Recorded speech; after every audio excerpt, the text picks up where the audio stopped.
In developed countries like the United States, a large fraction of our energy comes from fossil fuels. We're talking primarily about coal, oil, and natural gas. Let's look at coal for starters. Coal is relatively energy dense. It's abundant in many locations around the world. There's low economic cost to extract it. It needs almost no refining, and it can be relatively easily transported and relatively safely transported. The large economic advantage for some regions of the world is that coal is dollar cheap. It's inexpensive. And that is probably the primary factor why coal is so widely used around the world. There are some disadvantages, however, to using coal. If you're doing deep shaft mining, it's dangerous to human beings who can sometimes get caught down there. They're inhaling all kinds of toxic substances, and sometimes, unfortunately, people die in deep shaft mining accidents. Surface mining is harmful to ecosystems. It's much safer for human beings. Due to the sulfur in coal, there's acid mine drainage. When water runs over the mine tailings in strip mining, you sometimes end up with contamination of waterways.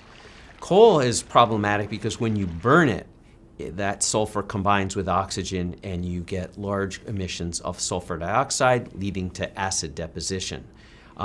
Also, when burning coal, you get large emissions of carbon dioxide relative to the amount of energy that's released from it.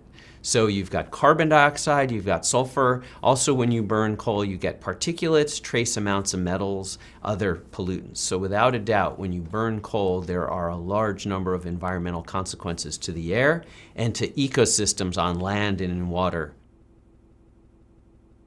Let's consider petroleum.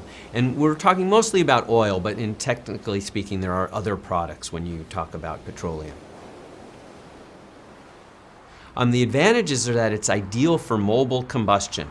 Cars, trucks can carry a reasonable amount of fuel in not too much space, and also because it's a liquid, it can be transported relatively easily. It's cleaner burning than coal. It contains fewer particulates and less sulfur, and in terms of carbon dioxide, oil is preferable to coal. It releases less CO2, about 86% of the CO2, for the same amount of heat released or energy or work done.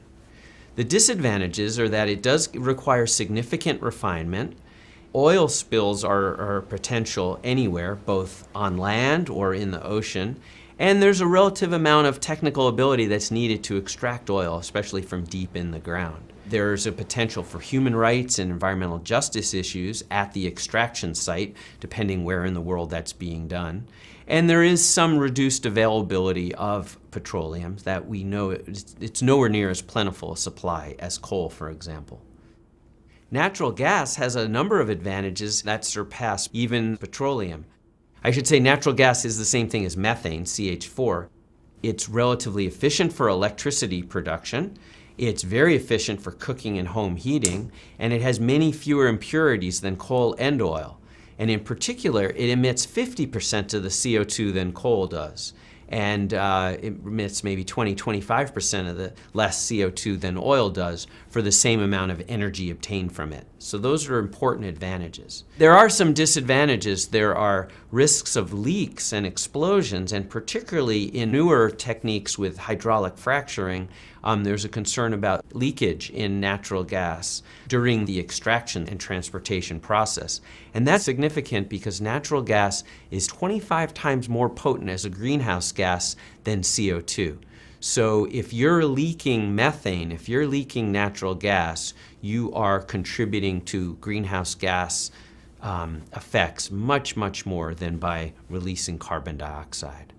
Natural gas is dependent on a pipeline for distribution.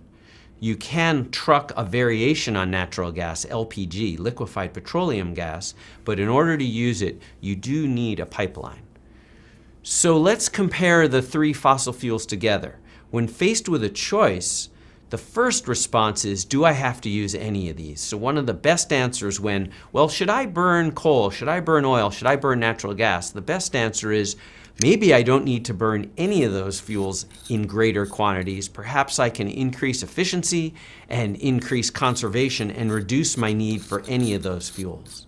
But after that, if you're trying to make a decision, the amount of CO2 released per unit of energy obtained is most important. And in that case, you would always choose natural gas before oil, and you'd always choose oil before coal. The other issue that you have to weigh in, and we're getting more information about this each month and each year, is how much leakage occurs with natural gas recovery, which these days is happening more and more by fracking. So the question is, when you're doing fracking, hydraulic fracturing, how much methane is escaping to the atmosphere and contributing to the greenhouse effect relative to the amounts that we're capturing and being able to use as a fuel.